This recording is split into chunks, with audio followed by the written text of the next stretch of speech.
Hai, konnichiwa minasan. Watashi wa Nando desu. Saya Nando Maulana dari program studi sastra Jepang semester 3 grup B. Oke, di kesempatan kali ini saya akan memberikan penjelasan dari soal UTS yang telah diberikan.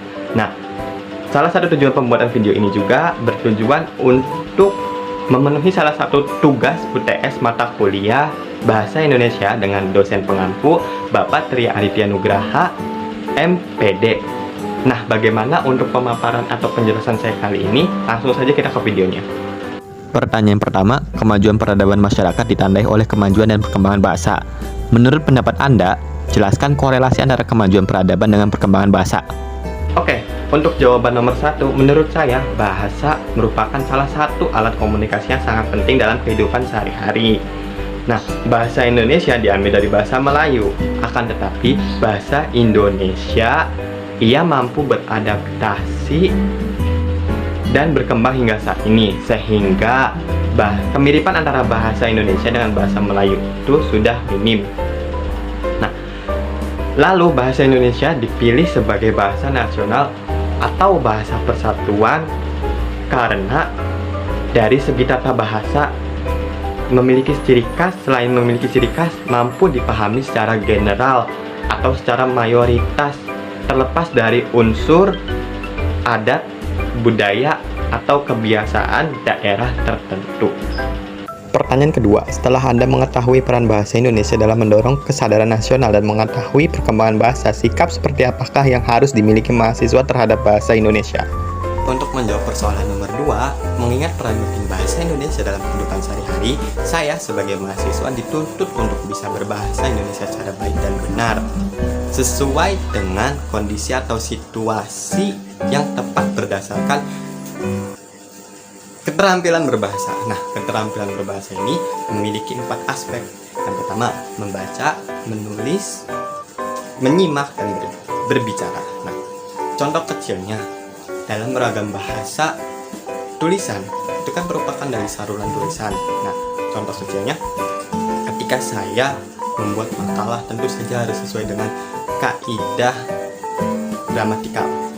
Beda halnya ketika saya berbicara, di situ ada ragam lisan. Nah, ragam lisan itu biasanya berupa ujaran. Nah, ujaran yang diucapkan dan tidak memerhatikan unsur gramatikal. Pertanyaan selanjutnya, Anda telah mempelajari tentang keterampilan berbahasa. Dijelaskan bahwa keterampilan berbahasa yaitu menulis, membaca, berbicara, dan menyimak. Seseorang agar mampu menulis dengan baik harus memiliki kemampuan membaca yang baik. Menurut pendapat Anda, apa korelasi antara kemampuan menulis dengan kepandaian membaca? Bagaimana cara agar mampu memahami bacaan dengan baik? Oke, untuk menjawab soal yang selanjutnya, yakni nomor 3. Nah, dalam ragam tulisan, satu-satunya hal yang dihadapi oleh pembaca ialah tulisan.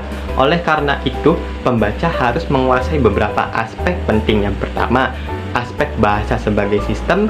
Yang kedua, persoalan makna. Yang ketiga, unsur-unsur yang berkaitan dengan bahasa, seperti tata bahasa, pengayaan kosakata, dan perbendaharaan kata. Seperti halnya membaca untuk menulis. Nah, penulis menggunakan bahan bacaan tersebut sebagai referensi. Lalu, pembaca tidak hanya mampu untuk memahami isi bacaan, akan tetapi mampu mengambil informasi dari bahan bacaan tersebut, lalu mengkaitkannya dengan gagasannya sendiri. Pertanyaan keempat, menurut pendapat Anda, sampai sejauh mana faktor diksi mempengaruhi kualitas tulisan, terutama dalam penulisan karya ilmiah? Jelaskan menggunakan argumen yang sistematis. Oke, untuk menjawab persoalan nomor 4, yakni faktor diksi dalam karya tulis ilmiah.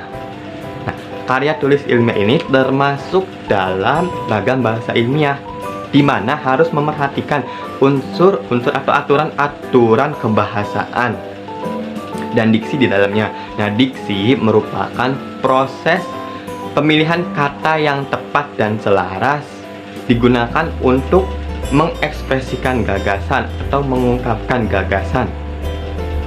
Kemudian membantu pembaca untuk memahami isi bacaan, komunikasi yang efektif, dan sebagai ekspresi.